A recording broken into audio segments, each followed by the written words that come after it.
Did you know that your fears amplify your pain? Yeah, the more we fear, the stronger our pain in our body becomes. Today we're going to learn how to control that and how to take our bodies back and be as pain-free as we can possibly be. So sit back and relax and take in this lesson. Have a great day.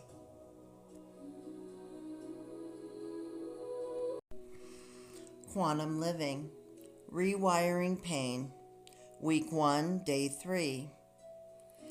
Fear feeds pain, how fear changes your brain, and how safety begins to heal it. Have you ever noticed how your pain gets worse when you're worried? Maybe you're waiting for test results. You're under financial stress. Or you wake up thinking, what if today is another bad pain day? Suddenly, your body tightens. Your breathing becomes shallow. The pain seems louder. Is it because more damage has occurred? Usually not. It's because fear changes the way your brain interprets pain. The good news? If fear can increase pain, safety can decrease it. Today, we're going to learn how to stop feeding pain with fear and begin feeding your nervous system with something it's been craving: hope. Welcome back to Quantum Living, Rewiring Pain. I'm Bethany Orrick. Over the last 2 days, we've learned that pain is created by the brain as a protective response, and that sometimes the nervous system gets stuck, sounding the alarm long after the danger has passed. Today, we're exploring one of the biggest volume controls your brain has: fear. We'll discover why fear amplifies pain, how to interrupt the fear-pain cycle, and finish with a guided hypnotic meditation designed to help your brain experience safety instead of danger. If you'd like today's free worksheet, email me at bethanyorrick@gmail.com. Take a slow breath. Let's begin. Imagine you're walking through the woods. Suddenly, you hear a loud crack behind you. Immediately, your heart races. Your muscles tighten. Your breathing changes. Your eyes scan for danger. Your brain instantly prepares you to survive. Now, it was only a squirrel. Your body relaxes. Nothing outside you changed. Only your brain's interpretation changed. Pain works in a similar way. When your brain believes you're in danger, it increases protection. Protection often feels like pain. Fear is a brilliant protector. Fear isn't your enemy. Fear has kept human beings alive for thousands of years. Without fear, our ancestors wouldn't have survived. Fear helps us pull our hands away from a hot stove. It helps us react quickly to dangerous situations. The problem isn't fear itself. The problem begins when fear stays switched on long after the danger has passed. The problem is when fear becomes chronic. The nervous system stays on high alert. Muscles remain tense. Stress hormones continue flowing. Sleep becomes lighter. Healing slows. Pain often becomes louder.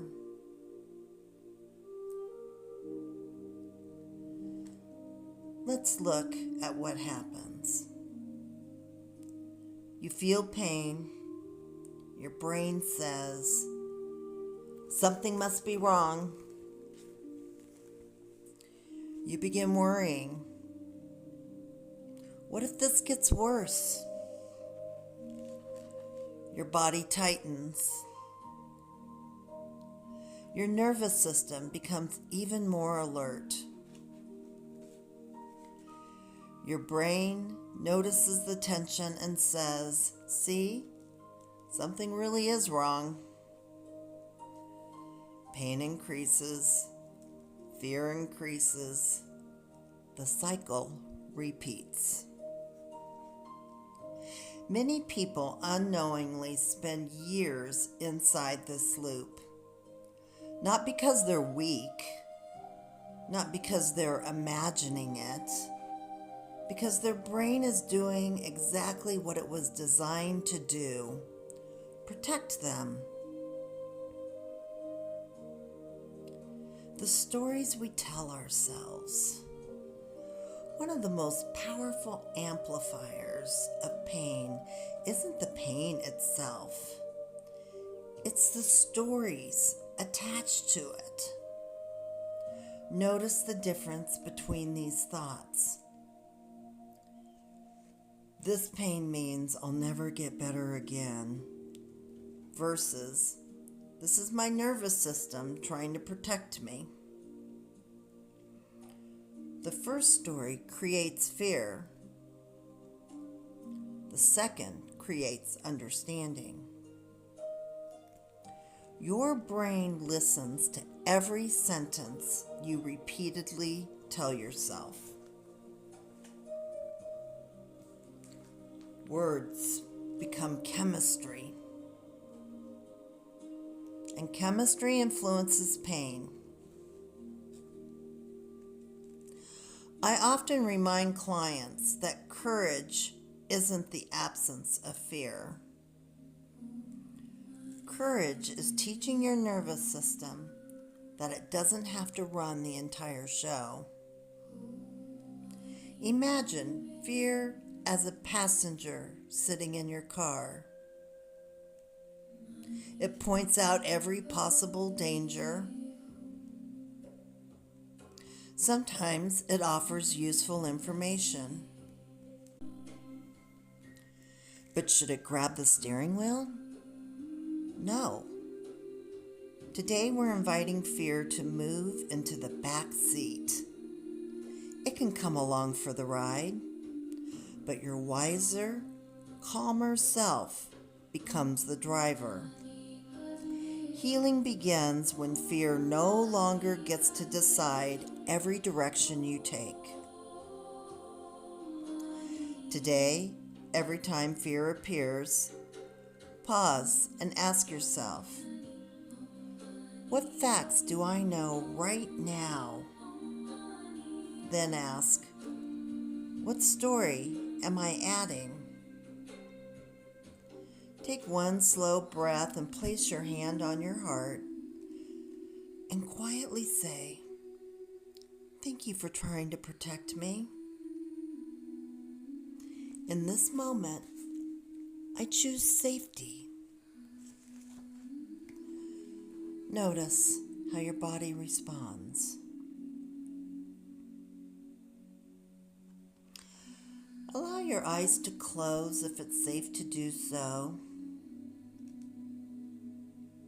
Take a slow, deep breath in and gently exhale. Again, breathing in calm and breathing out tension. Imagine standing beside a peaceful river. The water moves effortlessly, always flowing, never forcing. Nearby is a beautiful wooden bridge. As you begin crossing the bridge, you notice you've been carrying a heavy backpack. This backpack is labeled fear. Inside are worries. What if I never heal? What if tomorrow is worse? What if I can't trust my body? You stop for a moment. You gently remove the backpack. Not because fear is bad, but because you don't need to carry it every moment. You place it beside the bridge. Immediately, your shoulders feel lighter. Your breathing becomes deeper. Your body relaxes.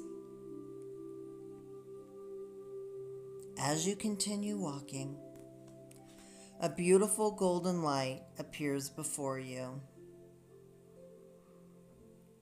This light represents safety, compassion, hope. The light surrounds your entire body. It gently enters your brain. Imagine every area that has been on high alert beginning to soften. The alarm system doesn't disappear. It simply returns to its proper volume. Every breath whispers to your nervous system, there is no emergency. I am safe in this moment. My body is learning. My brain is adapting. My future is not determined by today's pain. Now imagine millions of tiny neutral pathways inside your brain. Each peaceful breath strengthens pathways of calm. Each exhale releases unnecessary fear. Notice warmth spreading throughout your body. Your muscles soften.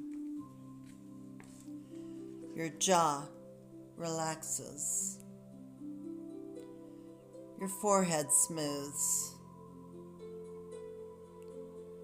Your heartbeat becomes steady. Silently repeat, I am safe. My brain is learning a new response. Fear does not define my future. Healing happens one peaceful moment at a time. Take another slow breath. Imagine smiling gently at your body. Not because everything is perfect, but because you're becoming partners again. Allow yourself to rest in this feeling for just a quiet moment.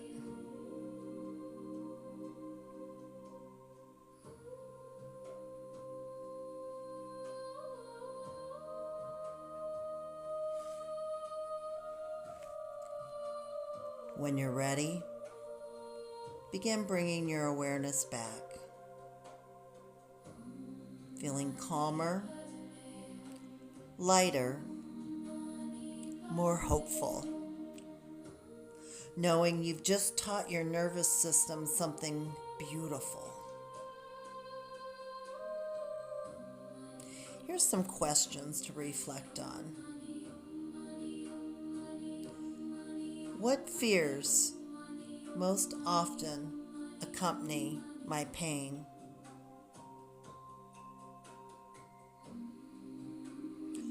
Which thoughts increase my anxiety?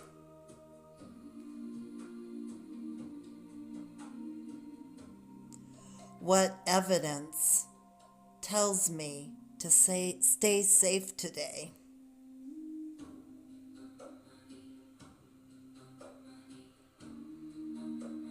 How does my body respond when I breathe slowly?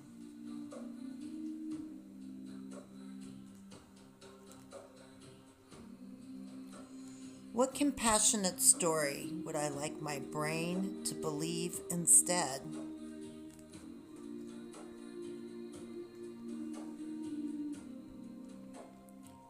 What is one courageous step I can take this week despite my fear? Today, you discovered that fear isn't your enemy. It's your brain trying to protect you. But protection doesn't have to become a prison. Every time you choose curiosity instead of catastrophe, compassion instead of criticism, safety instead of fear, you're helping your brain create new pathways. Tomorrow we'll explore Week 1, Day 4, the emotional weight of pain, where we'll uncover how grief, frustration, loneliness, and exhaustion can silently increase physical pain, and how healing your emotional world can also calm the body. If this episode encouraged you, please like, subscribe, and share it with someone who needs hope today. Leave a comment below. What fear are you ready to place in the back seat so healing can take the wheel? Don't forget to email bethanyorrick@gmail.com for today's free worksheet. Until next time, I'm Bethany Orrick, and this is Quantum Living. Stay curious, stay compassionate, and remember, the brain cannot fully heal while it believes it's constantly in danger. Every moment you create safety, it's a step toward your freedom. Namaste.